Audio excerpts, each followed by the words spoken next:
영상으로 예배를 드리는 모든 이사교회 성도님들 주님의 이름으로 환영합니다. 사랑하는 여러분, 이 시간 비록 우리가 영상으로 예배하지만 우리가 있는 자리에서 최선을 다해서 예배할 때에 하나님이 기뻐하시는 예배드리는 우리 모든 성도님들 되시기를 주님의 이름으로 축복합니다. 우리 다 같이 주의 보좌로 나아갈 때에 함께 찬양하겠습니다.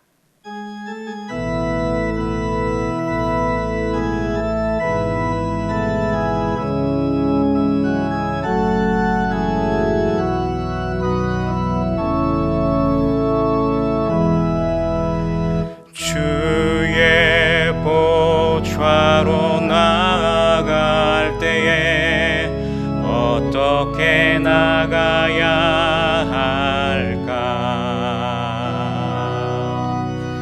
나를 구원한 주의 십자가, 그것을 믿으며 가네. 자격 없는 내 힘이 아닌 오직 예수님의 보혈로, 자격 없는 내 힘이 아닌 오직 예수님의 보혈로, 십자가의 보혈, 완전하신 사랑 힘입어 나아갑니다.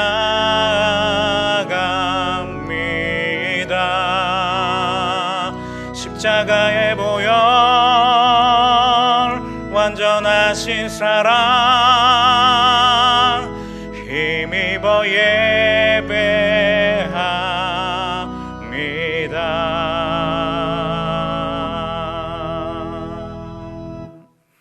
하나님 아버지, 오늘 이 시간 우리가 하나님을 예배할 수 있도록 인도해 주셔서 감사합니다. 우리의 생명이 하나님께로부터 왔고 우리를 지금까지 지켜주신 분이 하나님이신 줄 믿고 온 마음과 정성을 다해 하나님을 예배할 때 이 예배가 하나님께는 영광이요 우리 모두에게는 은혜와 위로의 시간 될 수 있도록 인도하여 주시옵소서. 감사합니다. 살아계신 우리 주 예수 그리스도의 이름으로 기도드립니다. 아멘. 사도신경으로 우리의 신앙을 고백하도록 하겠습니다. 전능하사 천지를 만드신 하나님 아버지를 내가 믿사오며 그 외의 아들 우리 주 예수 그리스도를 믿사오니 이는 성령으로 잉태하사 동정녀 마리아에게 나시고 본디오 빌라도에게 고난을 받으사 십자가에 못 박혀 죽으시고 장사한 지 사흘 만에 죽은 자 가운데서 다시 살아나시며 하늘에 오르사 전능하신 하나님 우편에 앉아 계시다가 저리로서 산자와 죽은 자를 심판하러 오시리라. 성령을 믿사오며 거룩한 공예와 성도가 서로 교통하는 것과 죄를 사하여 주시는 것과 몸이 다시 사는 것과 영원히 사는 것을 믿사옵나이다. 아멘. 찬송가 8장 함께 찬양드리도록 하겠습니다.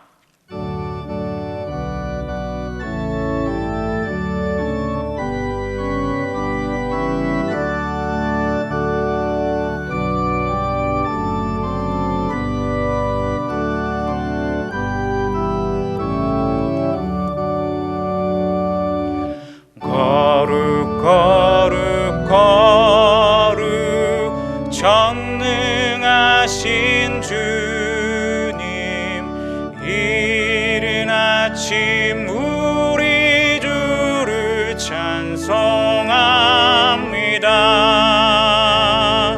거룩 거룩 거룩 자비하신 주님, 성삼위일체 우리 주로다.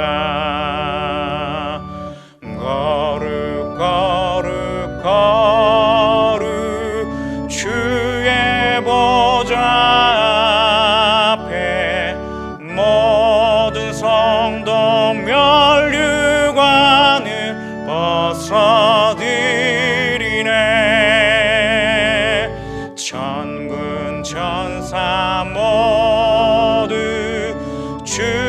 함께 굴복하니 영원히 위에 계신 주로다. 거룩 거룩 거룩 주의 빛난 영광 모든 죄인 눈 어두워 볼 수 없도다.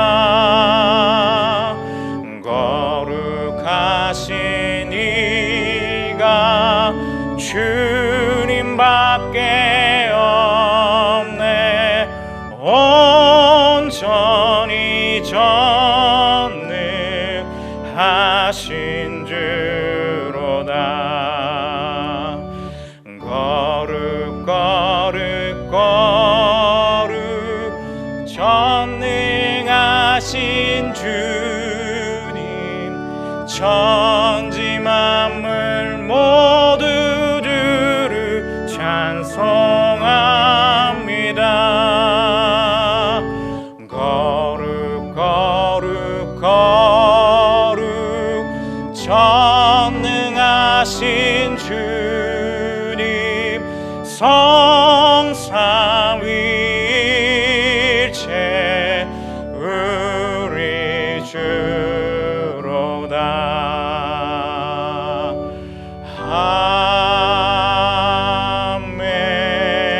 아멘. 이 시간 우리를 대표해서 진긴시항 목사님께서 기도해 주시겠습니다.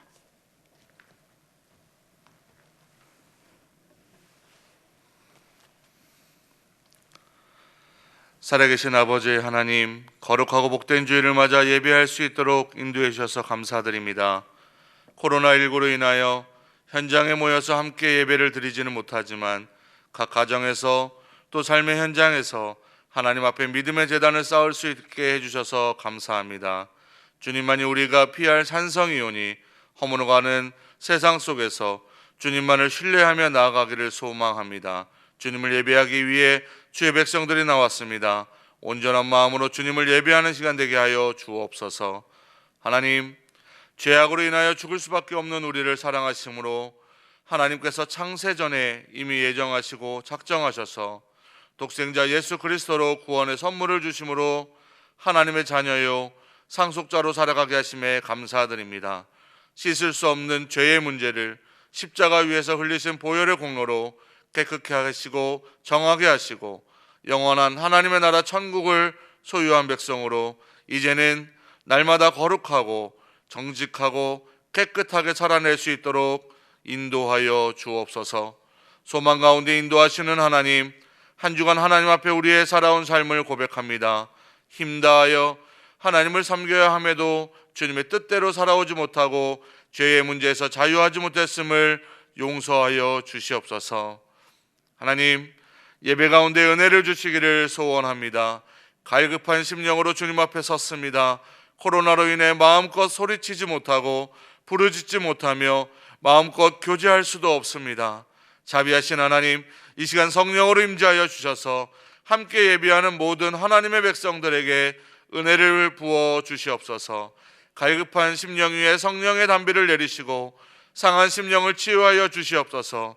두려움과 절망 가운데 있는 주의 백성들에게 힘을 주시고 하나님을 부를 때 힘과 능력이 되게 하여 주옵소서. 말씀을 선포하실 목사님께 주의 능력으로 옷 입혀 주옵시고 목사님의 입술의 지혜를, 심장의 열정을, 생각의 지성을 부어주시사 엘리야와 같은 하늘의 능력으로 능력 있는 말씀을 선포하게 하여 주옵소서.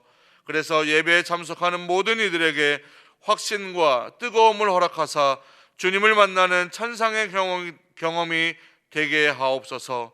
함께 섬기는 부교역자들에게도 능력과 영력과 체력을 더하여 주시사 주님의 몸된 교회를 담임 목사님과 성도님들과 함께 세워나가는데 부족함 없도록 인도하여 주옵소서.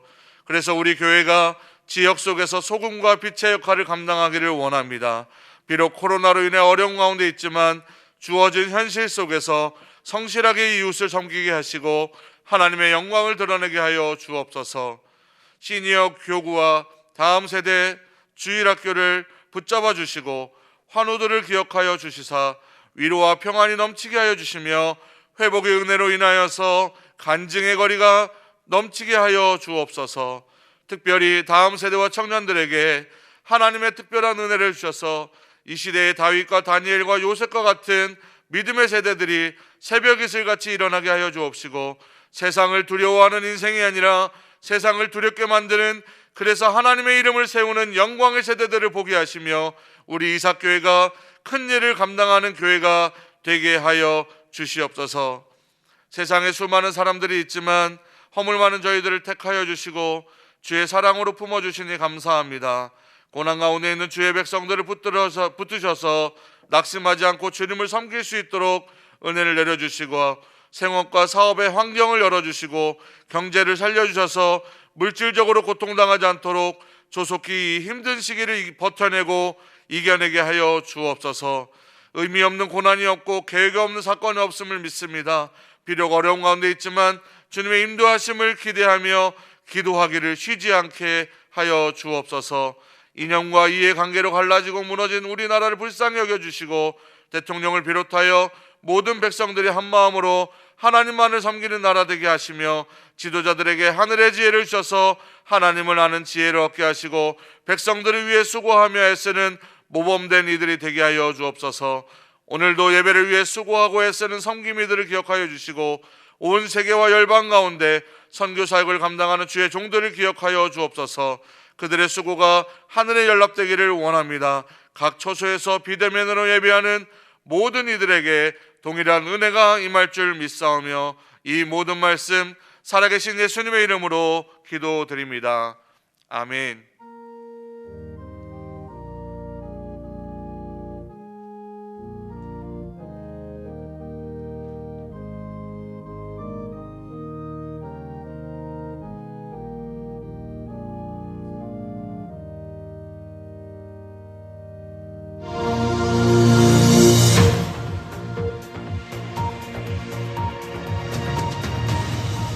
이삭교회를 사랑하시는 모든 성도님들 반갑습니다. 9월 20일 이삭뉴스를 시작합니다.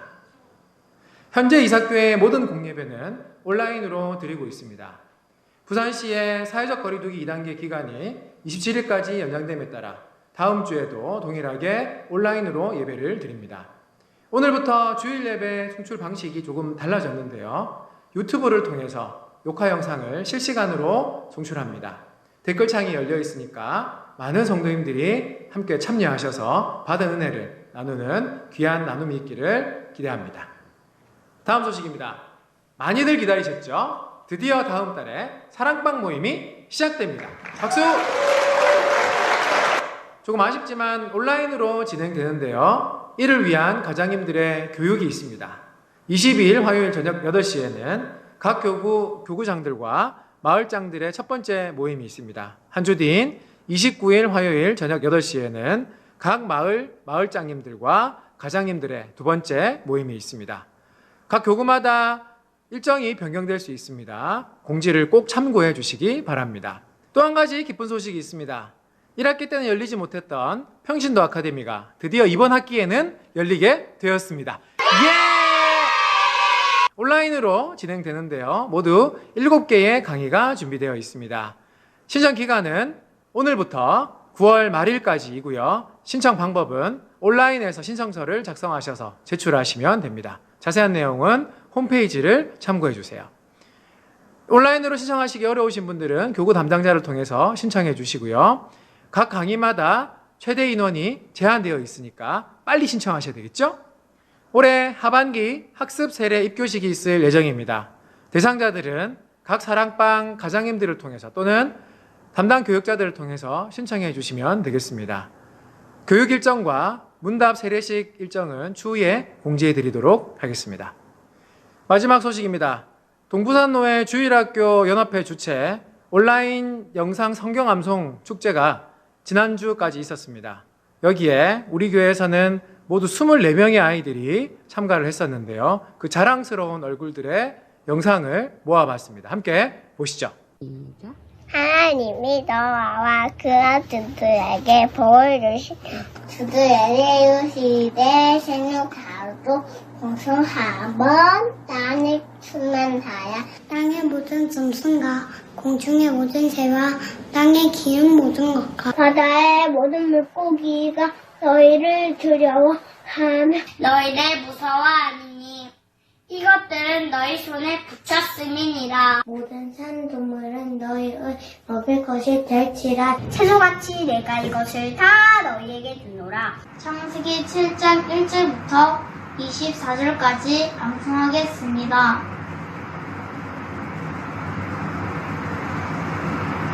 여호와께서 노아에게 이르시되 너와 내 온 집은 방주로 들어가라.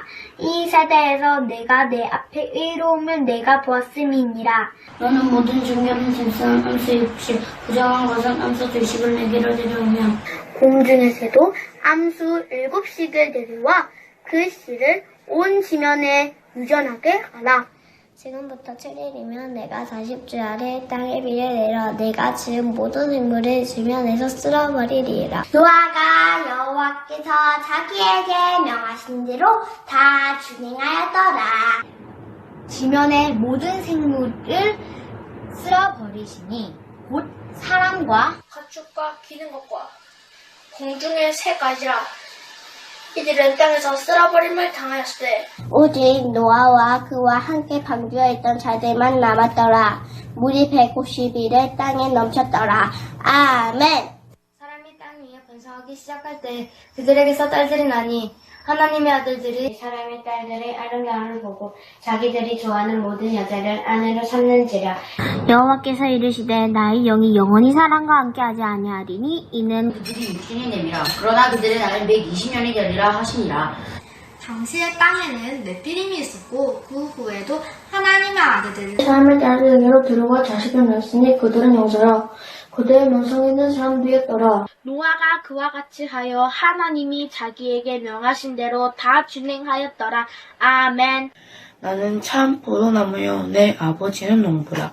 사람이 친구를 위하여 자기 목숨을 버리면 이보다 더 큰 사랑이 없나니 너희는 내가 명한 대로 행하면 곧 나의 친구라. 너희도 처음부터 나와 함께 있었으므로 증언하느니라. 요한복음 15장 1절에서 27절 말씀. 아멘. 뜨거운 여름이 지나고 결실의 계절인 가을이 찾아왔습니다. 우리 성도님들의 삶 가운데 귀한 결실들을 맺어가는 이 가을이 되면 좋겠습니다. 이 자리에서 함께 예배할 그날을 기대합니다. 지금까지 이상뉴스였습니다. 감사합니다.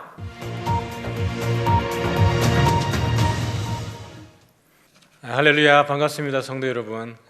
늘 온라인으로 이렇게 인사를 드리게 되어서 안타깝습니다. 이제 우리 27일까지만 온라인으로 만나고 28일 새벽부터는 현장에서 만나면 좋겠고요. 10월 4일 주일부터는 저와 함께 또 현장에서 만나도록 하겠습니다. 여기 계셨던 성도님들도 계셨고 또 여기에 이쪽에 계셨는데 지금은 우리 교육자들만 이 자리를 채우고 있습니다. 우리 황 목사님이 영상 광고를 잘 해주셨고요. 우리 자막으로 짧게 우리 그래도 눈으로 좀 확인하고 넘어가겠습니다. 우리 광고 보내주시면 감사하겠습니다. 네, 코로나19 감염 예방을 위해서 추 예배 시까지는 공예배를 온라인으로 드려지게 됩니다.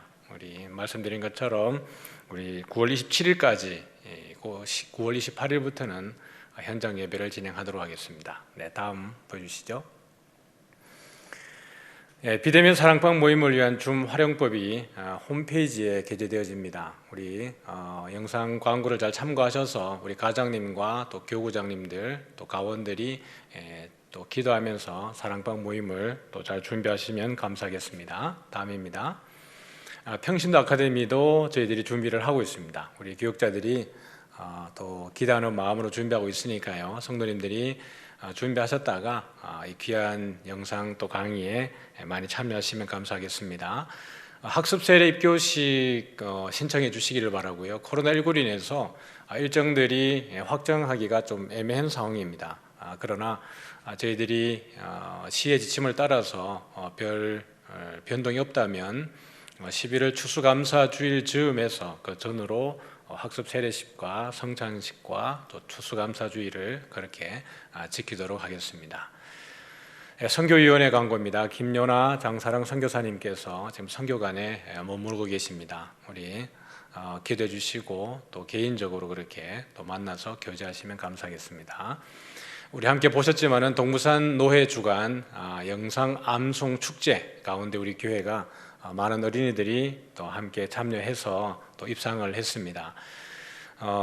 영상으로라도 이렇게 참여하는 걸 보니까 되게 감사하고, 이 성경 암송은 어린아이들만의 몫이 아니고요, 암송은 능력이 있습니다. 그래서 성도님들도 이번 기회를 통해서 오히려 통독됐으니까 또 말씀 설교 듣고 또 큐티하고 하는 가운데에 여러분이 은혜되는 말씀들은 암송을 하면 되게 좋습니다. 그래서 여러분 성도님들 가운데에도 또 암송의 은혜가 있기를 바랍니다. 교우동정입니다. 우리 결혼 있습니다. 남승우 김재희 집사님의 딸 남소현 양의 결혼식이 9월 26일 토요일 오후 5시 K웨딩홀 4층 K홀에서 있습니다. 이사 있습니다. 우리 홍창호 집사님 또 유명희 집사님께서 구소동으로 이사하셨고요. 입원하신 성도가 있습니다. 진영순 집사님 또 이봉찬 집사님께서 각각 병원에 입원해 계시는데 성도님들 간에 또 위로와 기도와 또 교제가 있기를 바랍니다. 네, 제가 기도하겠습니다. 참 좋으신 하나님 아버지, 코로나19가 이렇게 길어짐으로 인하여서 온라인 예배, 비대면 예배가 길어지고 있습니다. 피차 간에 또 어색함과 불편함이 있지만 그럼에도 불구하고 우리가 온라인으로라도 또 하나님 앞에 예배할 수 있게 하셨고 또 우리가 이 온라인을 통해서 얻어지는 또 유익도 또 있는 줄 압니다. 하나님, 우리를 불쌍히 여겨주시고 또 나라와 민족과 세계 가운데 이 하나님의 은혜를 베풀어 주셔서 코로나19가 빨리 종식되게 하시고 또 치료제가 백신이 개발되어서 이 세균의 공포로부터 우리가 벗어나고 마음껏 하나님을 찬양하며 예배하며 교회의 본질인 그 모여서 하나님의 몸된 교회를 잘 섬겨갈 수 있는 은혜를 우리에게 베풀어 주시기를 원하옵나이다. 하나님 아버지, 이 시간에도 우리 성도님들이 있는 곳곳에서 하나님을 예배합니다. 주님, 이 예배를 귀하게 받아주시고 성도들의 마음속에 하늘의 신령한 복과 땅의 기름진 복으로 가득 채워주시기를 원하옵나이다. 가정에서, 일터에서 또 각자가 찬 그 모든 초소가 다를 터인데 그럼에도 불구하고 그 있는 곳이 하나님의 예배의 장소가 되어지는 은혜가 있게 하여 주옵소서. 오늘도 귀한 예물을 주님께 올려드립니다. 온라인으로 또 그렇게 드리는 모든 11조와 감사와 선교와 건축과 각자의 그 기도의 제목을 따라 드리는 예물마다 하나님께서 은혜 베풀어 주시고 우리의 평생에 주님께 나올 때에 빈손으로 나오지 아니하고 이 예물을 드림으로 인하여서 우리의 전 생애와 전 존재와 전부를 주님께 올려드리는 신앙의 고백이 그 가운데 함께 있게 하여 주옵소서. 손이 비어드리지 못하는 손길들을 주님께서 불쌍하게 여겨주시고 긍휼히 여겨주시며 우리가 늘 주님 앞에 드리는 것이 주님 앞에 풍성할 수 있도록 주님 물질의 복도 허락하시기를 원하옵나이다. 우리의 마음이 주님으로부터 멀어져서 하나님께 고의적으로 예물을 드리지 않는 일들이 없도록 도와주시고 이것이 우리의 주님을 향한 귀한 섬김의 마음이며 예배인 것을 기억하게 하여 주옵소서. 오늘도 말씀을 들을 때에 주님, 이 말씀을 통해서 우리가 반드시 드려야 될 말씀을 듣게 하시고 우리의 삶의 고민과 문제가 이 말씀을 통해서 해답을 얻어지는 놀라운 은혜의 역사가 있기를 원합니다. 말씀을 전가하는 부족한 종을 붙잡아 주시고 듣는 성도들에게 은혜를 베풀어 주셔서 이 말씀을 듣고 일상 가운데에 살아들이며 순종하는 역사가 있게 하여 주옵소서. 오늘 하나님 이 예배를 통해서 영광 받으시기를 원하옵고 예수님 이름으로 기도드리옵나이다. 아멘. 우리 하나님 말씀 함께 보겠습니다. 우리 요한복음 9장 1절부터 7절까지 말씀을 제가 봉독하겠습니다. 우리 성도님들도 말씀을 찾으셔서 저와 함께 읽으시기를 바랍니다. 요한복음 9장 1절부터 7절까지 말씀을 제가 읽겠습니다. 예수께서 길을 가실 때에 날때부터 맹인된 사람을 보신지라 제자들이 물어 이르되 랍비여 이 사람이 맹인으로 난 것이 누구의 죄로 인함이니이까 자기니이까 그의 부모니이까 예수께서 대답하시되 이 사람이나 그 부모의 죄로 인한 것이 아니라 그에게서 하나님이 하시는 일을 나타내고자 하심이라. 때가 아직 낮음에 나를 보내신 이의 일을 우리가 하여야 하리라. 밤이 오리니 그때는 아무도 일할 수 없느니라. 내가 세상에 있는 동안에는 세상의 빛이로라. 이 말씀을 하시고 땅에 침을 뱉어 진흙을 이겨 그의 눈에 바르시고 이르시되 실로암 못에 가서 씻으라 하시니 실로암은 번역하면 보냄을 받았다는 뜻이라. 이에 가서 씻고 밝은 눈으로 왔더라. 아멘. 네, 오늘 말씀의 제목은 눈뜬 맹인과 눈뜬 맹인이라는 제목입니다. 의미를 여러분 제가 읽어드리는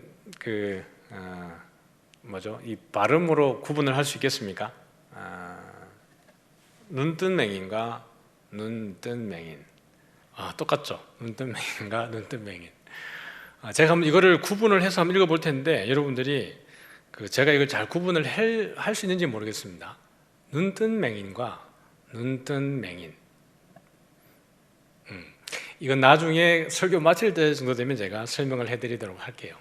이 옆에 보이는 사진은 며칠 전에 우리 교육자들과 함께 금정산 등산을 한 사진입니다.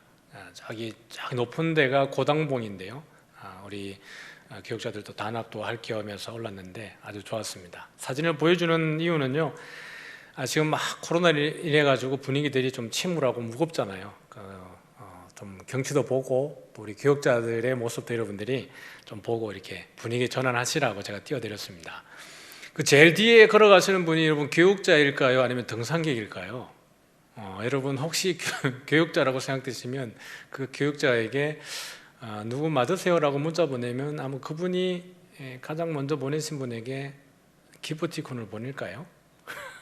네, 그러시겠죠. 이렇게까지 얘기했는데 안 보내겠습니까? 여러분들 이렇게 또 분위기 전환하시고 오늘 말씀도 이렇게 좀 유쾌한 마음 속에서 또 밝은 마음 속에서 말씀을 함께 나눴으면 좋겠습니다. 설교 미리 보기 한번 해볼게요. 먼저 고난은 나의 죄 때문인가? 아니면 부모의 죄 때문인가? 오늘 본문에 등장하는 부분이기도 합니다. 그렇죠? 그 다음에 실로암과 예수님에 대해서, 그 다음에 빛으로 오신 예수님, 눈뜬 맹인과 눈뜬 맹인에 대한 이야기를 진행을 해보도록 하겠습니다. 날 때부터 맹인으로 산다는 것은 어떤 모습일까요? 어떤 마음일까요? 아무리 생각해봐도 상상이 가지 않습니다. 왜냐하면 이미 저는 보아온 세계가 너무 많기 때문에 그래요. 흔히들 우리가 이제 장애인들 체험하기 위해서 그런 맹인의 모습 체험도 이렇게 훈련을 하기도 합니다. 안대를 끼기도 하고 또 다른 방식으로 이제 암흑 가운데에서 또 생활하기도 하고 해보는데 그렇게 한들 날 때부터 맹인인 사람을 절대로 경험할 수가 없겠죠. 왜냐하면 이미 우리는 너무나 본 게 많고 만져본 게 많고 경험해 본 것이 많기 때문에 그렇습니다. 그래서 우리가 함부로 날 때부터 맹인된 사람은 이랬을 것이야 라고 말하는 것은 어떻게 보면 되게 조심스러워 보이기도 합니다. 그래서 예수님이 길을 가실 때에 날 때부터 맹인된 사람을 보신지라 제자들이 물어 이르되 선생님, 이 사람이 맹인으로 난 것이 누구의 죄로 인함이니까? 라고 묻습니다. 이번에 우리 신방할 때 집사님 가정을 방문했는데 집사님 중에 한 분도 시력을 상실하는 걸 경험을 하셨더라고요. 이렇게 다 또 장성하셔서 가정을 이루고 난 이후에 그렇게 시력을 상실하셨는데 또 감사하게도 회복이 되었지만 그 기간 동안에 그 고통은 이루 말로 형용할 수 없는 것이었다라고 이야기를 합니다. 그럼에도 불구하고 그 집사님도 또 이미 그 맹인이 되었을 때 그 불편함을 알고 있지만 그 전에 보아온 것이 많기 때문에 사실은 날 때부터 맹인의 세계와는 또 다른 세상의 불편함을 경험을 했을 겁니다. 이 모습을 제자들이 이렇게 물었던 이유는 그 당시 랍비들이 가지고 있었던 세계관도 이와 비슷했기 때문에 그렇습니다. 우리 또 예수 믿지 않는 우리들도 보면 또 업보다 가게 하는 저주다 이런 이제 이야기들 많이 하죠. 이 부분은 제가 뒤에 좀 잠시 다뤄보도록 하고요. 그 랍비들은 이런 생각을 가지고 있었습니다. 고통과 고난은 죄의 결과이다. 죄가 없으면 고통도 없다. 이것이 랍비들이 이 당시에 그냥 가지고 있었던, 또 바리새인이나 종교 지도자들이 가지고 있었던 생각이었고, 그래서 이들이 고통과 고난을 당하는 자들에 대해서 크게 연민이라든지 불쌍한 마음보다는 정죄하는 마음이 이들에게는 더 있었던 것 같기도 합니다. 그래서 죄와 고통은 연결되어 있다라고 이들은 생각을 했어요. 이것이 유대인의 세계관에 뿐만 아니라 또 세속적으로 예수 믿지 않는 이들에게도 이런 생각은 있죠. 그래서 많은 이 사람들이 구슬하기도 합니다. 왜냐하면 가게에 흐르는 저주를 끊어내기 위해서. 그런데 참 안타깝게도 이것이 한국 교회에서도 한때에 유행처럼 지나간 적이 있었습니다. 이런 얘기 들어보셨죠? 가게에 흐르는 저주를 끊어라. 책 제목에도 이런 책 제목이 있습니다. 제 친구 목사가 전도사일 때 저에게 이 책을 선물을 해주기도 했어요. 그래서 가게에 흐르는 저주를 꺼내야 된다. 우리의 가족들에게는 그 조상 때로부터 흘러오는 저주가 이어지고 있다. 이걸 끊어내야 된다. 이렇게 가르치고, 또 이것 때문에 많은 내적 치유 세미나라든지 부흥회를 하기도 하고 참석을 하기도 했습니다. 그런 경향들이 많이 있었죠. 우리 성도들 가운데도 이런 영향력 아래에 있었던 분들이 계시지 않습니까? 또는 혹시나 지금도 여전히 우리 주변에 우리에게 이렇게 이야기하는 분들이 있지 않습니까? 이 부분들에 대해서 성경적으로 우리는 정확한 입장을 가지고 있어야 될 필요가 있기 때문에 제가 좀 다루고 지나가도록 하겠습니다. 그렇게 이야기하는 관련 구절로 보면 출애굽기 20장에 보면 10계명 중에 너를 위하여 새긴 우상을 만들지 마라. 왜냐하면 내 하나님 여호와는 질투하는 하나님이니까. 나를 미워하는 자의 죄를 갚되 아버지로부터 아들에게까지 3, 4대까지 이렇게 한다. 그러니까 하나님을 미워하고 하나님을 믿지 않았던 조상들의 죄가 지금도 우리 가정에 가문에 그대로 이어지고 있고, 여기에서 끊어내지 않으면 우리 자손들에게도 갈 거라고 가르치는 이들이 있었습니다. 지금도 여전히 있을 수 있죠. 그러나 그것이 얼마나 비성경적인지를 보여드리고, 또 우리의 바른 신앙의 자세도 필요할 것입니다. 이 구절에서만 봐도 여러분, 하나님이 10계명을 줄 때 아버지로부터 아들에게까지 3, 4대까지 이르는 것에 대한 저주가 목적이겠습니까? 아니면 나를 사랑하고 내 계명을 지키는 자에게는 1000대까지 은혜를 베푼다는 것이 더 목적이겠습니까? 어디에 하나님에 더 관심이 있겠어요? 하나님의 본심은 하나님이 구원해낸 사람들을 저주하는 데에 하나님의 본심이 있는 게 아니라 하나님의 백성들을 사랑하고 그와 함께 영원한 교제를 누리는 것이 하나님의 본심입니다. 그러니까 다른 우상을 섬기지 말고 나를 사랑하고 나의 계명을 지키라는 것이 목적인 거지, 아버지로부터 아들에게까지 너 나 안 믿으면 3, 4대까지 저주할 거야 라는 것이 이 본문의 본질의 목적이 아니라는 것을 여러분들이 알고 계셔야 합니다. 에스겔 18장에 보면 너희가 이스라엘 땅에 관한 속담에 이르기를 아버지가 신 포도를 먹었으므로 그의 아들의 이가 시다 하면 어찌 됨이냐. 여러분 지금 이제 다 댁에 계시기도 하고 또 모여 계시기도 한데, 혹시나 여러분 계신 분 중에 한 분이 신포도를 딱 먹으면 옆에 계신 분이 이것이요 이렇게 말하는 분 계십니까? 아니에요. 신포를 먹은 사람의 이가 신 거예요. 옆에 있는 사람이 이가 시지 않습니다. 그러면서 너희가 이스라엘 가운데에서 다시는 이 속담을 쓰지 못하게 되리라 그랬어요. 범죄하는 그 영혼이 죽는 거예요. 또 에스겔 다른 본문에도 보면 범죄하는 그 영혼은 죽을지라. 뭐죠? 아들은 아버지의 죄악을 담당하지 아니할 것이요 아버지는 아들의 죄악을 담당하지 않아요. 그러니까 아들이 아버지가 잘못한 것의 죄를 대신 담당하는 법이 없습니다. 아버지가 아들을 그렇게 사랑하지만 아들이 당한 죄악을 대신 감당할 수는 없어요. 의인의 공의도 자기에게로 돌아가고 악인의 악도 자기에게로 돌아가는 겁니다. 다시 말하면 그걸 잘했던 일이든지 못했던 일이든지 그 행한 대로 받는 보응은 행한 사람이 받는 겁니다. 행하지 않은 사람이 자손이 받는 일은 없다는 얘기예요.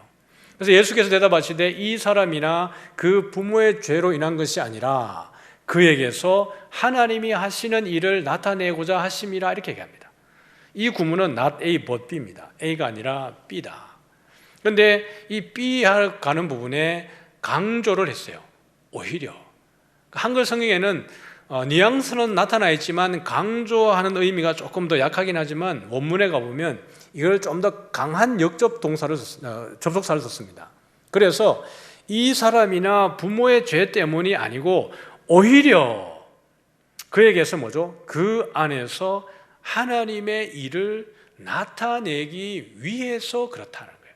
날 때부터 맹인된 사람이 그 사람의 죄입니까? 아니면 부모의 죄입니까? 라고 했을 때 예수님 하신 말씀이 그 사람도 아니고 그 사람의 부모도 아니고 오히려 라고 하면서 뒤에 부분을 강조하고 계십니다.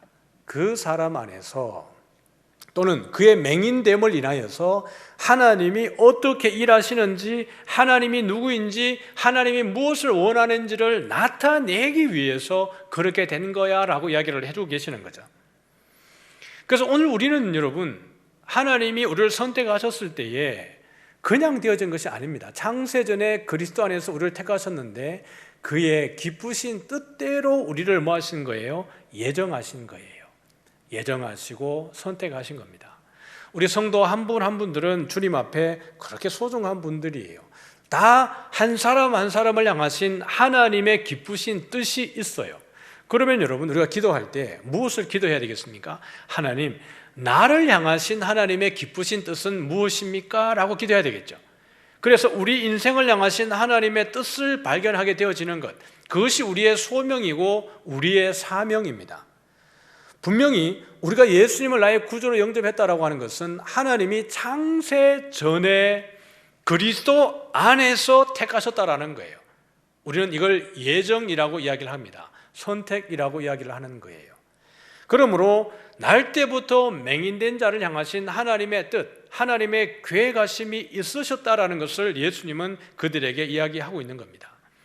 우리도 알거니와 하나님을 사랑하는 자 곧 그의 뜻대로 부르심을 입은 자들에게는 모든 것이 합력하여 선을 이루느니라. 하나님이 미리 하신 자들을 또한 그 아들의 형상을 본받게 하기 위하여 미리 정하셨으니 이는 그로 많은 형제 중에서 맏아들이 되게 하려 하심이니라. 보세요. 하나님을 사랑하는 자, 곧 그의 뜻대로 부르심을 입은 자들에게는 모든 것이 합력하여 선을 이루는 거예요.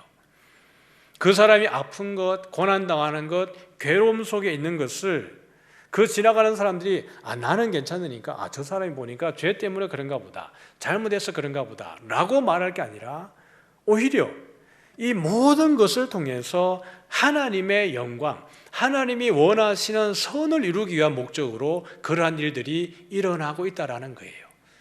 그래서 하나님이 우리를 어떻게 해요? 미리 정하셨으니 라고 하는 것은 예정에 대한 이야기입니다. 또 미리 정하신 그들을 또한 부르시고 부르신 그들을 또한 의롭다 하시고 의롭다 하신 그들을 또한 영화롭게 하셨느니라. 그래서 보면 미리 정하시니 뭐예요? 예정하시고 소명하시고 칭의하시고 영화롭게 하셨다. 그래서 참 여러분 여기 재밌는 것이 바울이 의도적으로 여기에 쓰인 동사들을 전부 다 헬라어 표현 방식이지만 부정과거라고 하는, 이미 하나님께서 다 이루어 놓으셨다라고 하는 과거형을 썼습니다. 그러니까 예정하신 것도 이미 창세전에 하셨잖아요. 부르신 것도 이미 그렇게 먼저 하셨고 의롭다 하셨고요. 의롭다 하신 것들을 뭐 하신 것까지? 영화롭게 하셨느니라. 우리의 영화로움은 언제 완성되는 겁니까? 우리 주님 다시 오실 때에, 우리 주님 재림하셨을 때 그때에 우리의 영화로움은 완전해지는 거고 주와 함께 누리게 되어지는 거예요. 그런데 이미 우리를 예정하셨을 때에 무엇까지? 우리의 영화로움까지 모든 것들을 예정하신 거예요. 무엇대로? 그분의 기쁘신 뜻대로.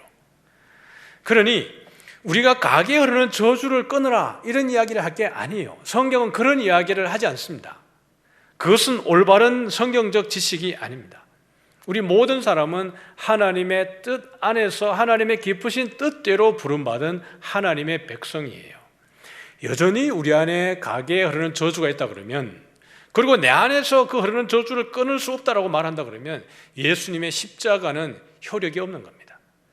예수님의 십자가는 그 모든 죄로부터, 허물로부터 우리를 완벽하게 하고 자유하게 하고 참된 안식으로 이미 들어가게 하신 거예요.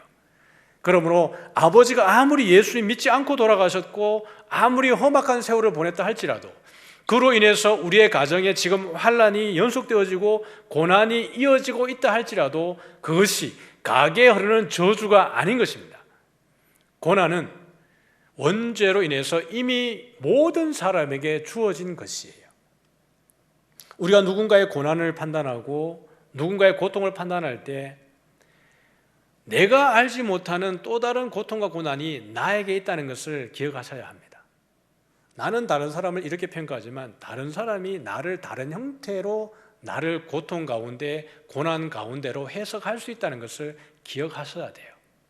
그러므로 우리 모두는 하나님의 기쁘신 뜻대로 선택받은 모든 백성들에게는 합력하여 하나님의 선을 이루는 것입니다. 그래서 정리를 짧게 해보면 중간 정리입니다. 여러분, 오늘 설교가 오늘 짧네 끝나는 게 아닙니다. 중간 정리해보면 가게에 흐르는 저주라는 것은 성경적 개념이 아닙니다. 절대로 미혹되지 않기를 바라고 이런 것을 빌미로 내적 치유 세미나라든지 부흥회를 끌고 다니면서 은혜 받아야 된다 그러고 은사라든지 이런 쪽으로 유도한다 그러면 잘못된 것이에요. 성경은 절대로 가게에 흐르는 저주 같은 것을 말한 적이 없습니다. 두 번째로 각 사람은 자기의 행위대로 심판을 받습니다. 의인은 의의 부활로 악인은 심판의 부활로 나오게 되는 거죠. 우리 모두는 하나님의 기쁘신 뜻에 따른 경륜을 위해서 존재하고 부르심을 받았습니다. 네 번째는요, 모든 것이 합력하여서 하나님의 선을 이루는 거예요. 제자들이 다니면서 날 때부터 맹인된 사람을 향해서 야, 참 불쌍하다 이렇게 생각했지만 정작 자기 안에 있는 그 영적 어두움은 이들이 보고 있었을까요? 아니었을 거예요. 예수님은 그 사람들에게, 그 제자들에게 이 사람도 이 부모의 사람 죄 때문도 아니고 하나님의 일을 드러내기 위해서 하나님이 이에게 이 일을 주셨다라고 이야기를 하고 있습니다. 그러므로 사랑하는 성도 여러분, 우리가 성도님들 가운데에도 고난 중에 계신 분들이 있을 수 있죠. 고통 중에 있고 누구에게 말 못하는 그런 아픔이 있는 분들도 있을 수 있습니다. 그래서 혹이나 성도님 스스로가 내 죄 때문에 내가 지금 이런 벌을 받고 있는 거야. 또는 내 남편 때문에, 내 아내 때문에, 우리 부모님 때문에, 아니 우리 자식 때문에 내가 지금 이 고초를, 이 고난을 하나님에게 이 시험을 당하고 있는 거야 라고 생각할 수도 있습니다. 그렇지 않습니다. 절대 그렇지 않습니다. 간혹 하나님 우리를 사랑하시기 위해서 매를 대고 사랑의 해초를 되어서 그렇게 할 수는 있지만 하나님의 궁극적인 목적이 우리를 벌주고 책망하기 위해서 그러지 않습니다. 우리가 당하는 고난은 누구에게나 있는 것입니다. 그것이 크든 작든 사이즈의 차이는 있을 수 있습니다. 그러나 고난이 없는 사람이 없고 걱정이 없는 사람이 없고 고통이 없는 사람은 아무도 없습니다. 그러므로 이러한 영적인 마귀의 속삭임에 사탄의 꾀에 넘어가지 마시고 우리 주님이 여러분에 주는 그런 영적 자유함, 안식을 누릴 수 있기를 주님의 이름으로 축복합니다. 예수님 이제 날 때부터 소경된 자에게 실로암 못에 가서 씻어라 이렇게 이야기를 하시는 거죠. 그러면 오늘 우리가 실로암에 대한 좀 지식을 가지고 출발해 보겠습니다. 예루살렘 성이죠. 여기 보면 제가 기혼샘이라고 해놓은 그 표시가 있는 쪽이 기드론 시내입니다. 계곡이죠. 기드론 계곡이고 이 계곡에 보면 기온샘이 있습니다. 이 샘이 원래는 계곡으로 흘러 들어가야 되는 건데 이 샘을 막아서 안쪽으로 터널을 파서 이어놓은 것이 실로암입니다. 그래서 기온샘은 예루살렘 성 밖에 있는 것이고요. 실로암은 예루살렘 성 안에 있습니다. 이 전쟁을 대비해서 히스기야 왕이 이 기온 성 밖에 있는 샘의 물을 성 안으로 끌어들여서 아수르가 오랫동안 침공을 해도 물 때문에 이들이 항복하는 일이 없도록 그렇게 하기 위해서 히스기야 왕 때에 파놓은 것이 바로 실로암 연못입니다. 이것이 바로 이제 터널이죠. 수로가 되는데요. 길이가 한 500m 이상이 되는 걸로 알고 있어요. 이쪽 한번 지나가 봤는데 높습니다. 사람들이 지나갈 수 있을 정도로 높고 높이도 아주 높아요.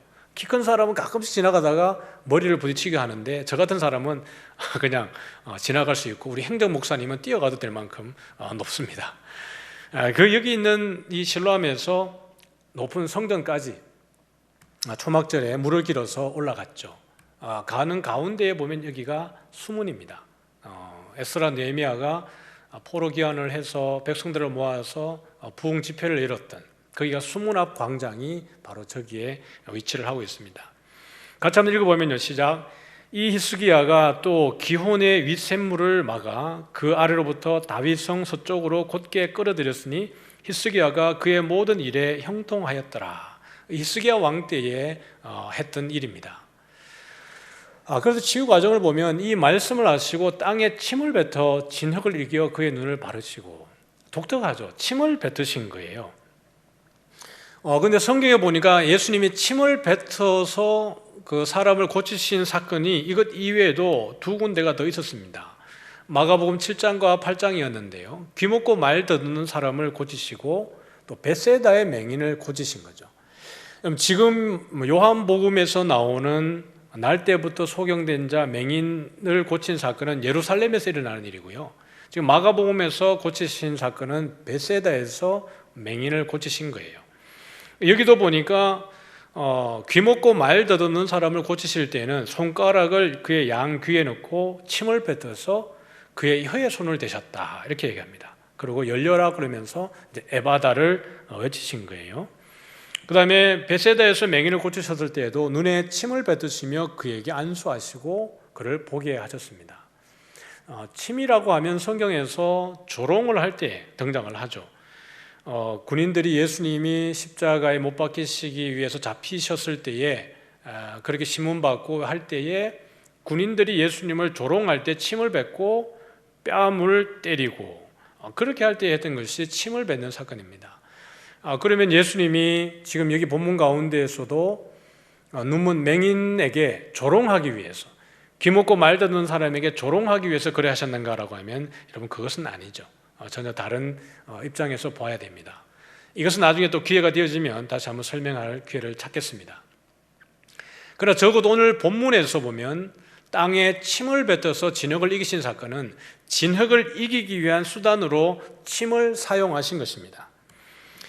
이 모습은 창세기 2장 7절에 하나님이 사람을 지으실 때의 그 모습과 너무나도 닮아 있습니다. 여호와 하나님이 땅에 흙으로 사람을 지으시고 생기를 그 코에 불어넣으시니 사람이 생명이 된지라. 진흙을 이기는 것과 땅에 흙으로 사람을 지은다라고 하는 것은 같은 단어인 거죠. 그래서 예수님이 침을 뱉어서 진흙을 이겨서 그의 눈을 바르신다라고 하는 것은 하나님이 사람을 지으시는 이 모습과 너무나 닮아 있어요.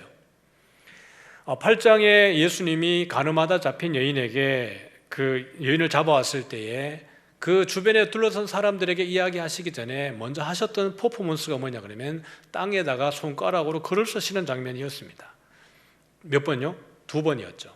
그것은 출애굽기에 하나님이 모세에게 그 십계명을 주실 때에 친히 손가락으로 기록하셨다라고 하는 그것과 똑같은 표현이라고 이야기했습니다. 그래서 예수님이 땅에 손가락으로 글을 2번 쓰시는 사건을 통해서 하나님의 일하심을 그대로 보여주는 거라고 이야기를 했어요.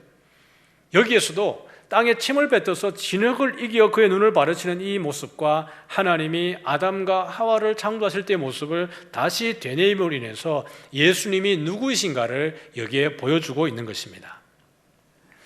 실로암이라는 단어 자체가 보냄을 받았다라는 뜻이에요. 이러시되 실로암 못에 가서 어떻게 하라고요? 가서 씻으라 하시니 이에 가서 씻고 왔더라. 가서 씻으라 그랬더니 가서 씻고 왔더라. 뭐죠? 순종이죠. 여러분 이게 쉬웠겠습니까? 쉬웠을 수 있죠. 절박함이었겠죠. 날 때부터 볼 수 없었던 이 사람이 실로암 못에 가서 씻어라. 이 사람의 나이가 얼마인지 모르겠지만 우리가 38년 된 병자에 대한 이야기도 봤습니다. 그의 마음이 절박했고 간절했는데 그랬을 때마다 이 주변에 와서 이 사람을 괴롭히는 사람들은 없었을까요? 놀리고 장난치고 조롱하고. 저희도 어릴 때 보면 지금 우리 노숙자라 그러지만 시골에 우리 어릴 때 거지라고 하는 사람들이 많았습니다. 그러면 한결같이 그 사람에게 돌을 던지고 조롱하고 놀렸어요. 불쌍히 여기는 사람들이 있었지만 많은 사람들이 그들을 아주 하대했습니다. 날 때부터 맹인된 이 사람이 그 눈에 이것을 바르고 그 실로암까지 간다라고 했을 때 이 사람이 혼자 갔든지 누구의 이끌림을 당해서 갔든지 간에 그 가는 과정 속에 또는 그 가기 출발하기 전에 이 사람이 순종하기가 쉬웠을까? 또 놀리는 사람들은 없었을까? 그럼에도 불구하고 이 사람이 가서 씻고 온 거예요. 믿음은 순종입니다. 믿음은 행동이에요. 예라고 한다고 낳는 게 아니라 예수님이 말씀한 대로 한 겁니다. 가서 씻어라. 가서 씻고 온 거예요. 근데 어떻게 왔어요? 밝은 눈으로 왔어요. 이 원문으로 보면 보면서 온 거예요. 보는 상태로 온 거예요. 여러분 얼마나 기쁘겠습니까? 얼마나 기쁘겠어요? 상상이 되세요? 못 봤어요. 그러니까 마가복음에 보면 못 본 사람이 나중에 눈을 딱 뜨고 나서 어떻게 했어요? 보이느냐 그랬더니 예, 나무 같은 것이 걸어다닙니다. 이렇게 얘기했어요. 날 때부터 이 사람이 못 봤는데 보고 나니까 너무 새로웠을 거 아니에요. 암흑 가운데에서 이렇게 조그만 빛만 들어도 힘든데 예수님이 완벽하게 치유하신 거죠. 전혀 눈이 시리지 않도록, 눈이 아프지 않도록 밝은 눈으로 보면서 보는 상태로 뛰어왔으니까 얼마나 기쁘겠습니까? 이 사람이야말로 예수님이 누구인지를 바로 증명해내는 거예요. 예수님은 하나님이다. 하나님 이외에는 일을 할 수 없다라는 것을 이 사람이 그대로 보여주고 있는 겁니다. 그러니까 장님이 맹인이 눈을 뜬 거예요. 실로암은 누구를 가리키는 말이냐 그러면 사실 예수님 당신에 대한 이야기입니다. 왜요? 이미 요한은 앞에서부터 3장부터 예수님에 대해서 계속 예수님이 실로암이라고 이야기하고 왔어요. 그게 뭐냐 그러면 이 표현들입니다. 이거보다 더 많습니다. 구절들이. 근데 여러분들에게 각 장별로 그냥 한 구절씩 정도만 제가 여러분 소개해 드리는 겁니다. 그 아들을 세상에 보내시니 나를 보내시니 나를 보내시니 나를 보내심에 나를 보내시니에 나를 보내셨습니다. 나를 보내신 아버지도. 무슨 말이에요? 예수님은 보낸 받은 자라는 뜻입니다. 실로암에 가서 씻어라 그랬는데 실로암이 뭐라고요? 번역하면 보냄을 받았다라는 뜻이에요. 예수님을 보냄 받은 자예요.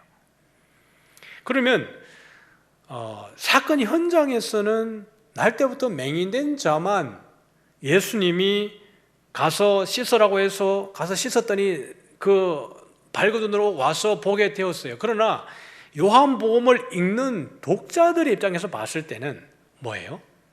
유대인들도 이 글을 읽고 있고 이방인들도 이 글을 읽고 있는 거예요. 왜냐하면 자꾸 요한은 글을 번역을 해줘. 실로암은 번역하면 보냄을 받았다는 뜻이라. 메시아는 기름 받았다는 뜻이라. 게바는 베드로라는 뜻이라. 그러니까 요한복음에서는 자꾸 말들을 번역을 해주는 걸 봐요. 그러면 이 글의 독자가 이방인이라는 것을 보여주고 있습니다. 그러니 요한복음을 지금 현재 읽고 있는 독자의 입장에서 봤을 때는 이 날 때부터 맹인된 자, 소경된 자의 눈을 뜨게 한 자는 누구란 얘기예요? 자기 자신이 실로암이었네라는 것을 이 글을 읽는 사람은 누구나 보게 되는 거예요.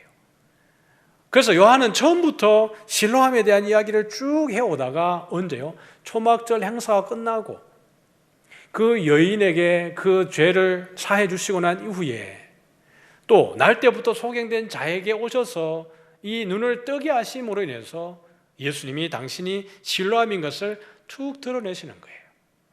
여러분 초막절은 어떤 절기라 그랬죠? 가장 구원의 큰 즐거움을 가장 크게 누리는 절기라 그랬어요. 모든 백성이 모든 민족이 누구든지 와서 구원을 얻는 절기라 그랬습니다. 그것은 창기든지 맹인이든지 전원자든지 모든 사람이 구원을 받는 것이 바로 그 초막절이에요. 그런데 실로암에 가서 씻으라 그랬더니 단순히 실로암이라고 하는 지리적 위치에 가서 씻고 오는 게 문제가 아니라 요한복음은 그 예수님 당신이 실로암이라는 것을 지속적으로 얘기해 오셨다는 것을 독자들은 다 알게 되어져 있습니다. 그래서 실로암이라는 이 뜻은 샬라흐라고 하는 히브리어에서 온 거예요. 샬라흐는 보내다라는 뜻이에요. 그리고 예수님에게서 깨끗함을 얻게 되고 어둠에서 빛으로 나오게 되는 겁니다. 누구에게서요? 예수님에게서요.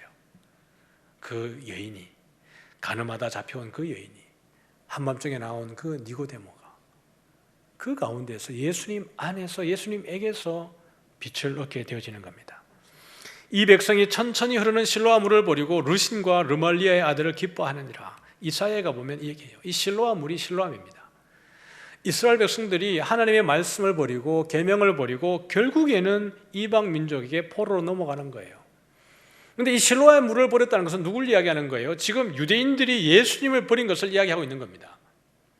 날 때부터 맹인된 자들은 예수님에게 나와서 오히려 눈이 밝아졌지만 눈으로 보고 있는 그들은 영적으로 그들이 맹인이라는 것을 모르고 있어요.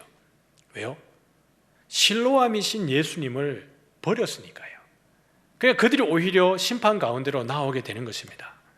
메시아의 때가 되면, 그리스도가 오시게 되면 어떤 일들이 벌어지는 거예요? 그때에 맹인의 눈이 밝을 것이며 못 듣는 사람의 귀가 열릴 것이며 그때에 저는 자는 사슴같이 뛸 것이며 말 못하는 자의 혀는 노래하리니 이는 광야에서 물이 솟겠고 사막에서 시내가 흐를 것입니다. 메시아가 오면 맹인의 눈이 밝아져요. 못 듣는 사람의 귀가 열려져요. 저는 자가 사슴같이 뛰게 되어져요. 언제요? 메시아가 오게 되어질 때요. 실로암이신 그 예수님에게 올 때 맹인이 눈을 뜨게 되는 거예요. 실로암이신 그 예수님이 올 때에 못 듣는 사람의 귀가 열리게 되는 거예요. 저는 자가 사슴같이 뛰게 되고요. 말 못하는 자의 혀가 열려져서 에바다 하고 열려지는 거예요. 예수님이 그렇게 사람들을 고쳐내실 때에 그분이 바로 실로암인 것을 보여주고 있는 거예요. 그럼에도 불구하고 누가요? 바리새인들이 몰라요. 제자들이 아직은 그것을 다 모르고 있는 것 같기도 해요. 그래서 예수님은 내가 세상에 있는 동안 내는 세상에 뭐라고요? 빛이다 이렇게 얘기합니다. 이 말씀은 어디에서 하셨냐 그러면 가늠하다 잡혔던 그 여인을 정죄하는 자가 다 떠나가고 난 이후에 나도 너희를 정죄하지 아니하노니 다시는 죄를 범하지 말라 하시고 난 이후에 하신 얘기예요. 예수께서 또 말씀하시되 나는 세상의 빛이니 나를 따르는 자는 어둠에 다니지 아니하고 생명의 빛을 얻으리라. 그 안에 생명이 있었으니 이 생명은 사람들의 빛이라. 참빛 곧 세상에 와서 각 사람에게 비추는 빛이 있었나니. 예수님은 누구라고요? 세상의 빛이라는 것을 지속적으로 이야기하는 거예요. 요한일서 1장 5절에도 보면 하나님은 빛이시라 그에게는 어둠이 조금도 없으시니라 이렇게 합니다. 하나님은 빛이시라. 누구죠? 예수님은 빛이시라. 그 빛 대신 예수님이 오셔서 날 때부터 소경되었잖아요. 어둠 가운데에서 평생을 살아온 자에게 참빛을 그에게 주는 거예요. 그러면 이 참빛은 뭐예요? 각 사람에게는 비추는 빛이었는데 바로 생명이었어요. 그러면 날 때부터 소경된 자가 육신의 눈만 뜬 게 아니라 영적인 생명까지 그가 보게 되어진 거예요. 사랑하는 성도 여러분, 우리 가운데에도 이런 영적인 기쁨이 카타르시스가 구원의 감격과 즐거움이 있어지기를 주님의 이름으로 축복합니다. 예수님만이 빛이 아니고 예수님이 세상의 빛이시기 때문에 누구도요? 너희는 세상의 빛이라 이렇게 얘기했어요. 또 너희가 전에는 어둠이더니 이제는 주 안에서 빛이라 빛의 자녀들처럼 행하라. 바울이 자주 쓰는 표현이 이겁니다.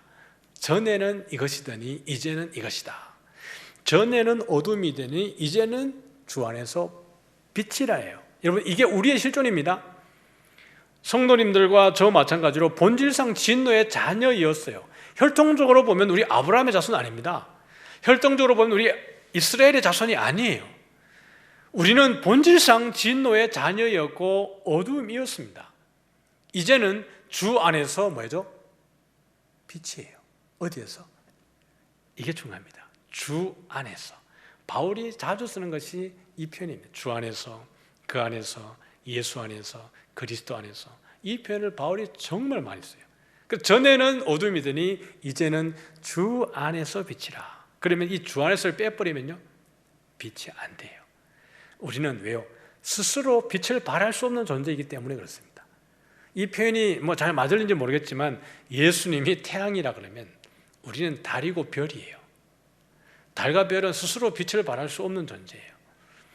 그 태양으로부터 빛을 받은 우리들이 그 빛을 반사하는 거죠.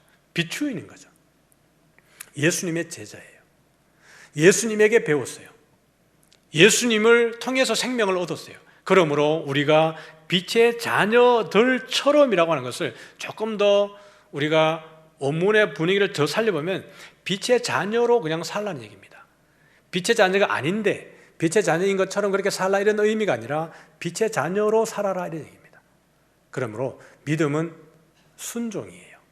믿음은 여러분 명사가 아니라 그렇습니다. 믿음은 동사예요. 늘 행하는 것. 믿음을 늘 명사로만 해석했던 게 누구예요? 바리새인들이에요. 이것을 그들이 해석하고 절개하고 가르치기를 즐겼지만 그들이 살아가지 않는 것. 그래서 예수님에게 책망받고 저주받는 것. 이게 바리새인들이잖아요. 우리는 그렇게 되지 않기를 바랍니다. 말씀을 들은 대로 우리가 살아가기 위해 순종하기 위해서 애쓰고 수고하고 그렇게 기도할 수 있는 저와 여러분 되어지기를 원합니다.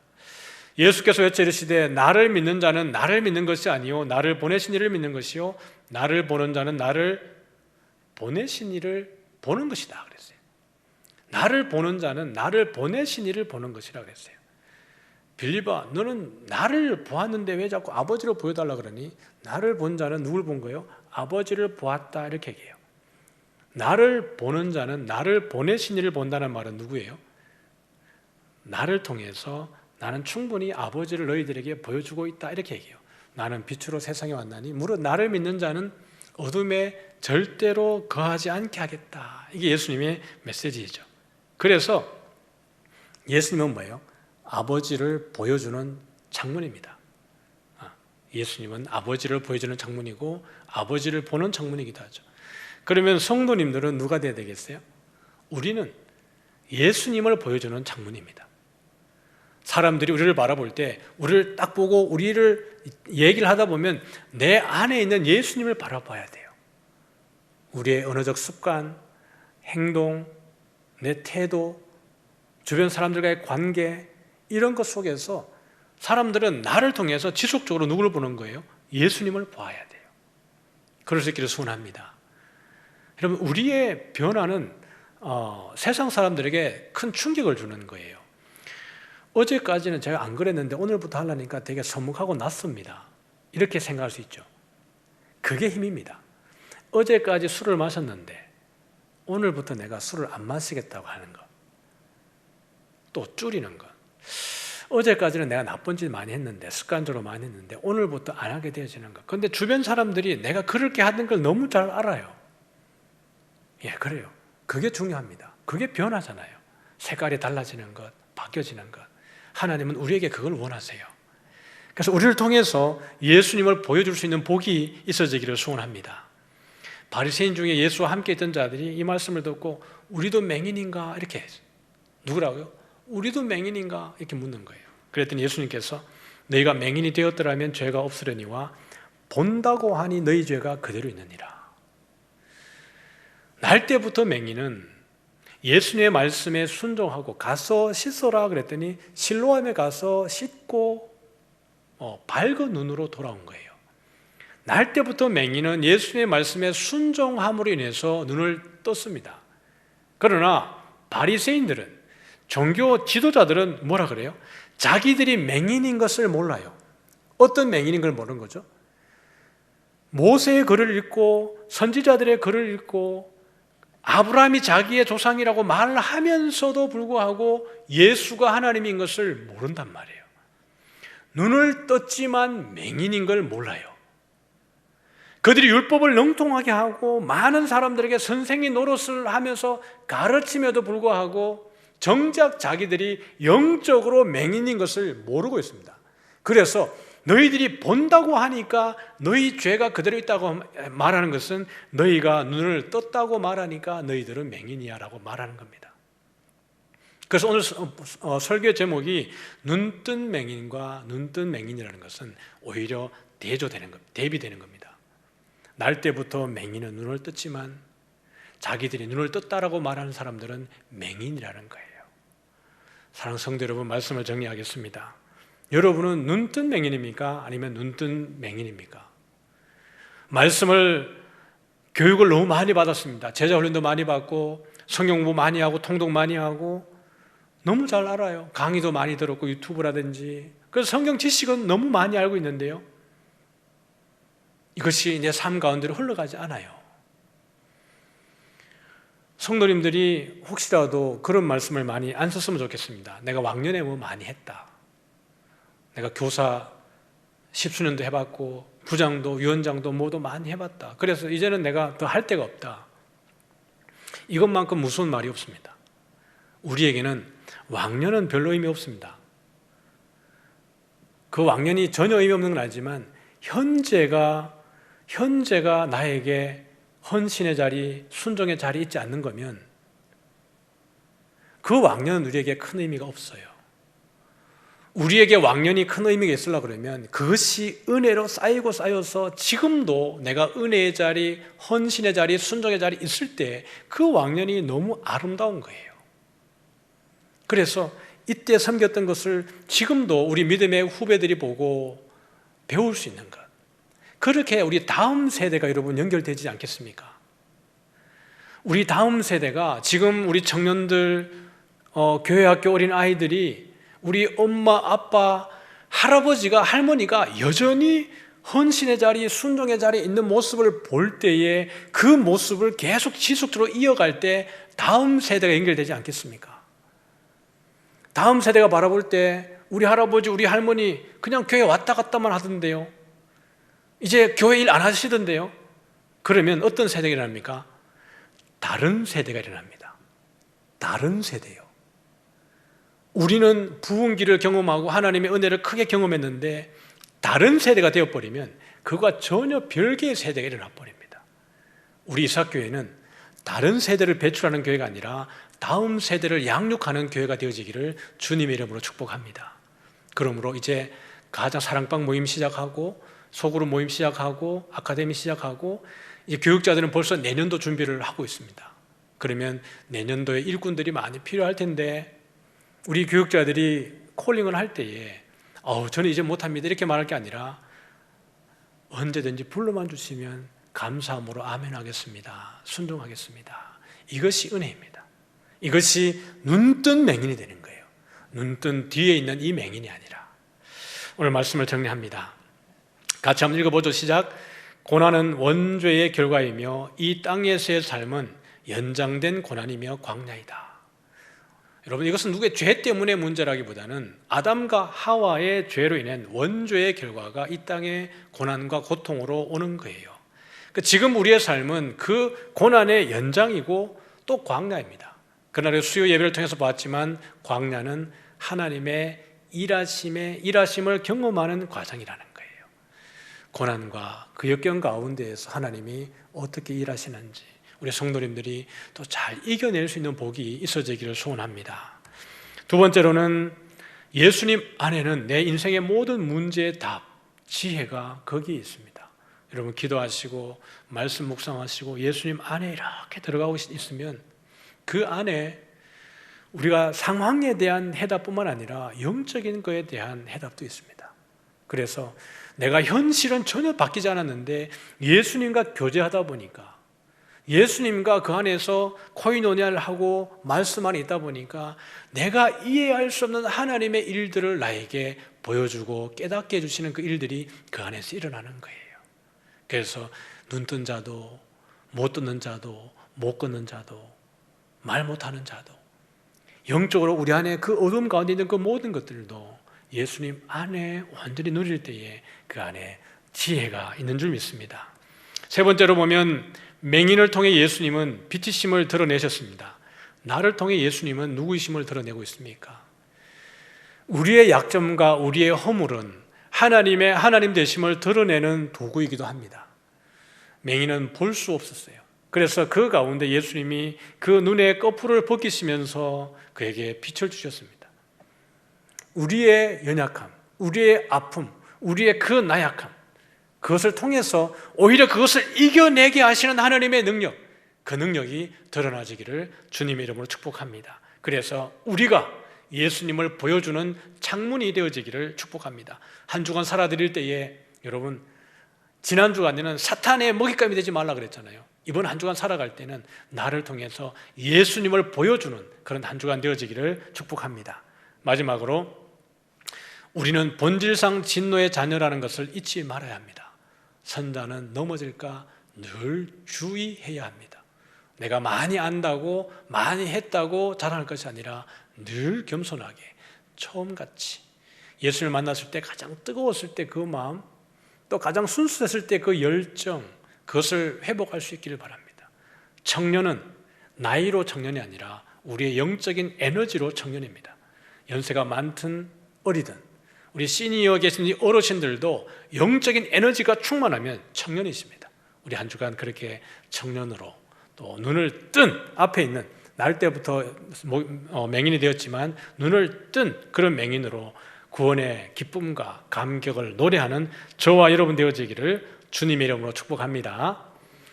우리 다 같이 우리 찬양하겠습니다. 마라나타 찬양하겠습니다.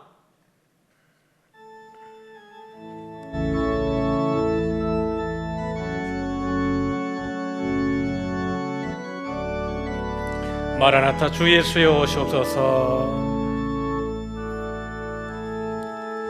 마라나타 주 예수여 어서 오시옵소서. 땅의 모든 끝 모든 족속 주를 찬송하게 하소서. 주를 찬송하게 하소서. 마라나타 주 예수여 마라나타 주 예수여 어서 오시옵소서. 모든 열방이 주께 돌아와 모든 열방이 주께 돌아와 춤추며 경배하게 하소서. 우리 주님 다시 오실 길을 만들자. 십자가를 들고 땅 끝까지 우린 가리라. 우리 주님 하늘 영광 온 땅 덮을 때 우린 땅 끝에서 주를 맞으리. 마라나타 마라나타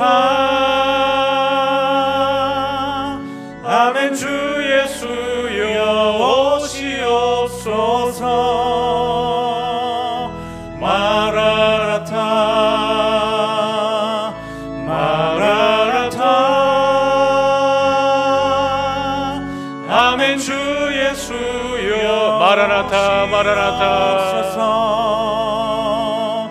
마라나타 마라나타 아멘. 주 예수여 오시옵소서. 마라나타 마라나타 아멘. 주 예수여 오시옵소서. 참 좋으신 하나님 아버지, 존귀와 영광을 우리 주님께 올려드리옵나이다. 날 때부터 맹인된 자의 그 아픔을 우리가 너무 쉽게 판단하지 않도록 하여 주옵소서. 우리 일상 가운데 살아갈 때에 주변에 많은 어렵고 힘든 이들을 바라볼 때에 정말 우리가 쉽게 그들의 모든 상황 속에서 말하지 않게 하여 주시고 오히려 더 겸손하게 그들을 긍휼히 여기며 우리 또한 우리 자신들을 그렇게 긍휼히 볼 수 있는 눈을 우리에게 허락하여 주옵소서. 날 때부터 맹 있는 자들을 바라보면서 누구의 죄 때문입니까? 라고 했던 그 제자들의 질문이 우리들의 질문이 되지 않게 하여 주시기를 원하옵나이다. 우리도 본질상 진노의 자녀였음을 잊지 않게 하시고 우리도 어둠에 있었던 때를 잊지 않게 하여 주시며 주 안에 그렇게 살아가게 된 것이 얼마나 놀라운 감격인가를 늘 감사의 고백으로 올려드리는 우리 모두가 되어지기를 원합니다. 하나님 아버지, 빛 대신 그 예수님이 오셔서 우리 가운데 모든 어둠을 내어 몰아 주셨습니다. 그런 가운데 우리 일상 가운데 모든 삶들이 말씀으로 아멘으로 순종하는 삶이 되게 해주시고 우리도 이 세상 가운데에 빛으로 그렇게 살아드리는 은혜가 있게 하여 주옵소서. 믿음으로 그렇게 고백하고 순종하기로 결단한 것을 일상 가운데 살아드리게 하여 주옵시고 한 주간 살아갈 때에 이 코로나의 어려움과 경제적인 힘든 것 가운데에서 또 모든 상속의 어려움 가운데 좌절하지 않게 하시고 또 믿음의 그 걸음을 뚜벅뚜벅 걸어가는 가운데에 주 안에서 승리하게 하여 주옵소서. 지금은 예수 그리스도의 은혜와 하나님 아버지의 크신 사랑과 성령님의 교통하심이 여전히 어둠 가운데 있음에도 불구하고 빛 대신 예수 그리스도의 은혜로 말미암아 우리를 빛 가운데로 인도하시고 빛의 자녀로 삼아주셨으니 그렇게 우리의 가는 그 모든 곳곳마다 어둠을 몰아내고 예수님을 증거하며 빛으로 향기로 편지로 그렇게 살아들어서 그리스도의 제자로 온전히 살아드리기를 소원하는 살아가는 모든 성도들 머리 위에 이제로부터 영원토록 함께 있을지어다. 아멘.